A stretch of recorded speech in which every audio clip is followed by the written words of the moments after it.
హన్నమ్మ తల్లికి పిల్లలు లేరు. పిల్లలు లేని పరిస్థితిని బట్టి ఆ తల్లి ఏడుస్తుంది. ఏడుస్తున్న భార్య దగ్గరకు వచ్చి భర్త అంటున్న మాట చూడండి. బైబిల్లో రాయబడిన మాటల్లో ఇదొక కిరీటం వంటి మాట. భార్య దగ్గరకు వచ్చి అంటాడు, అన్న ఎందుకు ఏడుస్తున్నావు? పిల్లలు లేరని. ఎప్పుడైనా నీకు పిల్లలు లేరని కానీ, నువ్వు గుడ్రాలువని కానీ, నీకు పిల్లలు పుట్టలేదని కానీ ఎప్పుడైనా ఒక మాట నాన్న గుండెల మీద పెట్టుకొని భార్యతో ఒక మాట అంటాడు, అయినా కుమారులు లేరని ఏడుస్తున్నావు, 10 మంది కుమారుల కంటే నేను నీకు శ్రేష్టమైన వాడిని కానా అంటాడు.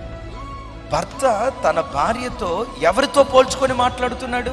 నేను నీకు 10 మంది కుమారులకు సమానం అంటే నేను అంటానండి, భార్యతో ఉన్న బంధాన్ని కుమారుడితో ఉన్న బంధానితో పోల్చుకోగలడా? అంటే 10 మంది కుమారులు ఒక తల్లికి ఎంత ధైర్యం ఇస్తారో ఒక భర్త తన భార్యకి అంత ధైర్యం ఇచ్చాడు.